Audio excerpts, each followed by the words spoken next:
নমস্কার বন্ধু, আমার চ্যানেলে সকলকে জানাচ্ছি স্বাগতম। আজকের ব্লগটা আরম্ভ করছি এখান থেকেই। এই যে সোফাতে লাট করা কাপড় দিই। বেজে গেছে সকালে 7:30। আপনাদের দাদা চলে গেছে ডিউটি, শুনে এখন ঘুমাচ্ছে। এই যে ওই যে দুটো কাপড়, ওগুলো হচ্ছে ইস্ত্রি দোকানে যাবে। ওদিকে ভাতটা বসিয়ে দিয়েছি আমি। এই যে কাপড়গুলো কাচবো বলে সোমবার থেকে সব জড়ো হয়ে যাচ্ছে, আজকেই কাচবো। ডিপটি কলের আশায় বসে থাকলে হবে না। আমি 12 মাসেই যেরকম আমাদের বাড়িতে কল পাম্প করে কাচি, ওরকম কেচে নেবো। মা বলছে থাক, কাচতে হবে না, আমি সব কেচে নেবো। কবে জল দেবে ওই আশায় কি আমি বসে থাকবো নাকি? জল দেবে কি না দেবে তার ঠিক নেই। একজনের ধান, বাকি সবার মাঠে তো পাকা আলু হয়ে গেছে। আরও খোলার টাইম, এখন কি লোক মাঠে জল চলে যাবে, লোক কি আর জল দেবে? লোক তো জল দেবে না। চলুন তাহলে কাপড় চোপড়গুলো এবার কাচা যাক। 12 মাসে কল পাম্প করে কেচে অভ্যাস, ওই জন্য আমাকে কিছু কষ্ট বোঝা যায়নি। আমাকে মনে হয় যেন সুবিধা হচ্ছে। ডিপটি করলে যেন গেলে যেন দেরি হয়ে যায়। চলুন তাহলে কাপড় চোপড়গুলো এবার কেচে নিই। আচ্ছা 7:40। আমার এদিকে জল সব ভরে নিয়েছি, কাপড়গুলো সব ভিজিয়ে রেখে দিয়েছি। 1 বালতি 2 বালতি, আর বাইরে আছে 1 বালতির মতন। চলুন তাহলে এবার কাপড় কাচাতে বসে পড়ি, আরম্ভ করে দিই। ভাতটা ওদিকে বসিয়ে দিয়ে এসেছি। মা এখন বাজার যাবে। বেজে গেছে 8:30। কাপড় চোপড় কাচাকুচি শেষ। শুনু আমার এই ঘুম থেকে উঠলো, ডেকে তুললাম। খালি পেটে ওষুধ আছে, একটুখানি শরবত খাবে। এই যে আমার এদিকে কাপড় চোপড় কাচাকুচি সব কমপ্লিট। এবার যাবো, গিয়ে ছাদে শুকনো দিয়ে আসবো। মা এখনও আসেনি।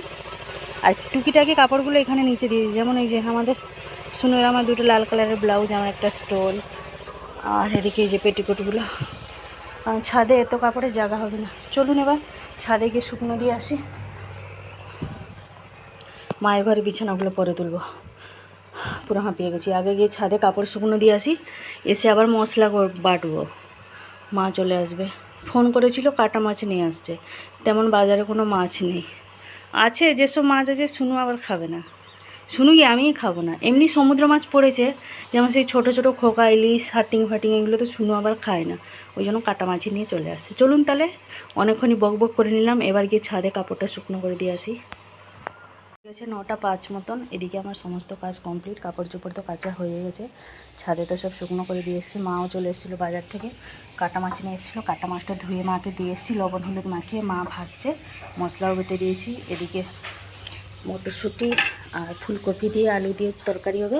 আমি সব কেটে ধুয়ে রেডি করে দিয়ে এসেছি। মাকে বললাম তুমি রান্না করো, আমি শুনুর টিফিনটা জোগাড় করে তারপরে আমি চান করবো। শুনু আগে চান করবে, তার জল গরম হয়ে গেছে, তারপরে আমি চান করব।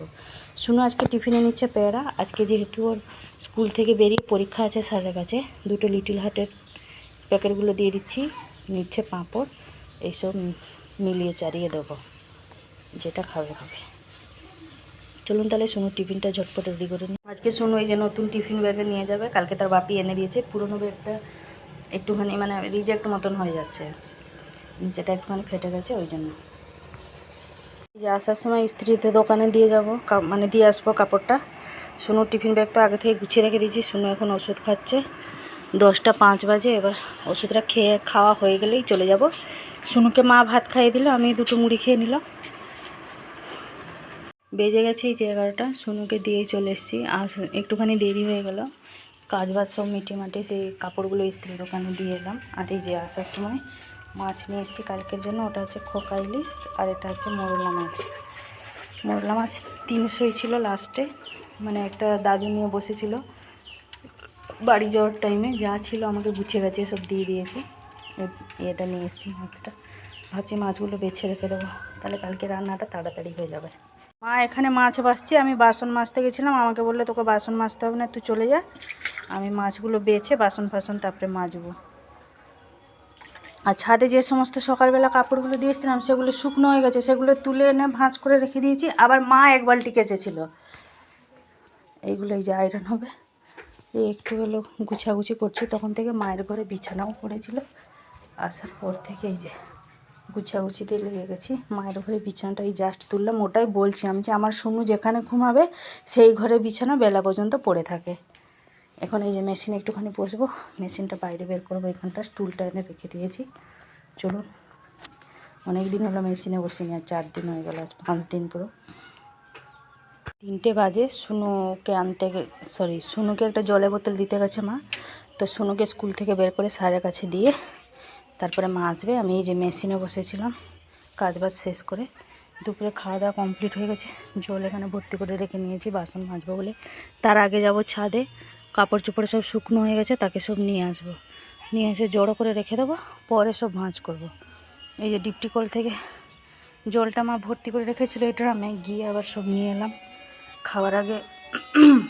এখন যাব ছাদে, কাপড় চোপড়গুলো এনে রেখে দিই, তারপরে বাসন মাজবো। বাসন মেজে রেখে দিয়েছি, আর এদিকে এই যে কাপড়গুলো সব তুলে নিয়ে চলে এসেছি। এইসব বেডশিটে সব বেঁধে নিয়ে এলাম, নাহলে এতগুলো কাপড় কী করে আনবো। এবার এগুলো যে যার মতন করে রেখে দেবো। হয়েছে সন্ধ্যে 6:30, সমস্ত কাজ কমপ্লিট। একটুখানি ভাত রান্না করলাম, সোনু রাত্রিবেলা ভাত খাবে বললো।